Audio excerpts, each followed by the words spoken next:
सामुएल का पहला ग्रंथ। एफ्राइम के पहाड़ी क्षेत्र के रामतईम में एल्काना नामक सूफ वंशी मनुष्य रहता था। एल्काना यरोहम का, यरोहम एलीहू का, एलीहू तोहू का और तोहू एफ्राइम वंशी सूफ का पुत्र था। एल्काना के अन्ना और पेनिन्ना नामक दो पत्नियां थीं। पेनिन्ना के संतान थी, किंतु अन्ना के कोई संतान नहीं थी। एल्काना प्रतिवर्ष विश्वमंडल के प्रभु की आराधना करने और उसे बलि चढ़ाने अपने नगर से शिलो जाया करता था। वहाँ एली के दोनों पुत्रों होपनी और पीनहास प्रभु के याजक थे। एल्काना जिस दिन बलि चढ़ाता था, अपनी पत्नी पेनिन्ना और उसके सब पुत्र पुत्रियों को मांस का एक एक अंश दिया करता था, किंतु वह अन्ना को 2 हिस्से देता था, क्योंकि वह अन्ना को प्यार करता था। यद्यपि प्रभु ने उसे बांझ बनाया था। अन्ना की सौत उसे चिढ़ाने के लिए उसकी निंदा किया करती थी, क्योंकि प्रभु ने उसे बांझ बनाया था। प्रतिवर्ष यही होता था। जब अन्ना प्रभु के मंदिर जाती तो पेनिन्ना उसे उसी तरह चिढ़ाया करती थी, और अन्ना रोती और भोजन करने से इनकार करती थी। उसके पति एल्काना ने उससे कहा, अन्ना, तुम क्यों रोती हो? क्यों नहीं खाती हो? तुम क्यों उदास हो? क्या मैं तुम्हारे लिए 10 पुत्रों से बढ़कर नहीं हूं? किसी दिन जब अन्ना का परिवार शिलो में भोजन कर चुका था, तो वह उठकर प्रभु के मंदिर गई। उस समय याजक एली मंदिर के द्वार के पास अपने आसन पर बैठा हुआ था। अन्ना दुखी होकर प्रभु से प्रार्थना करती थी, और आंसू बहाती हुई उसने यह प्रतिज्ञा की, विश्वमंडल के प्रभु, यदि तू अपनी दासी की दयनीय दशा देखकर उसकी सुधि लेगा, यदि तू अपनी दासी को नहीं भुलाएगा और उसे पुत्र प्रदान करेगा, तो मैं उसे जीवन भर के लिए प्रभु को अर्पित करूंगी, और कभी उसके सिर पर उस्तरा नहीं चलाया जाएगा। जब वह बहुत देर तक प्रभु से प्रार्थना करती रही, तो एली उसका मुख देखने लगा और धीमे स्वर से बोलती थी। उसके होंठ तो हिल रहे थे, किंतु उसकी आवाज नहीं सुनाई दे रही थी।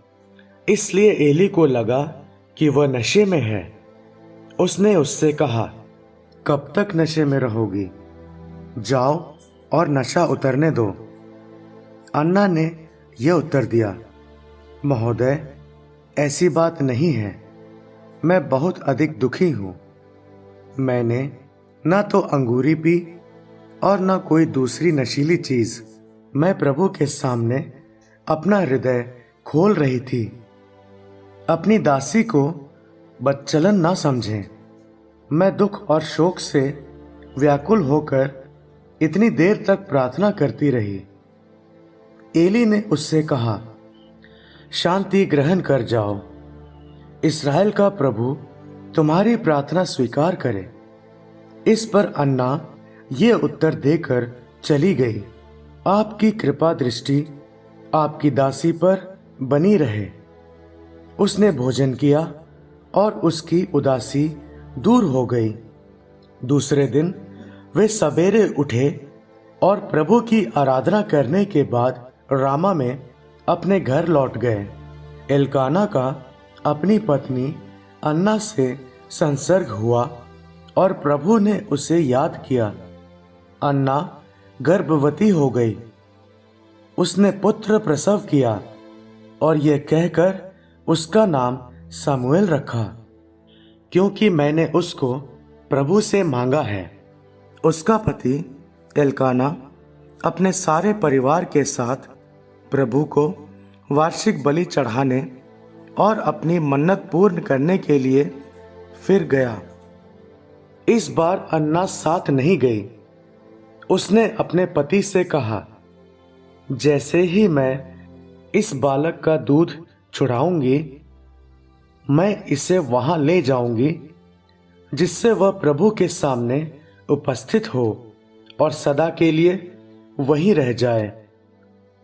उसके पति एल्काना ने उससे कहा, तुम जो ठीक समझो वही करो। जब तक तुम उसका दूध नहीं छुड़ा देती हो तब तक रुको। प्रभु अपनी प्रतिज्ञा पूरी करे। इसलिए वह स्त्री तब तक रुकी रही जब तक उसने अपने बालक का दूध नहीं छुड़ाया।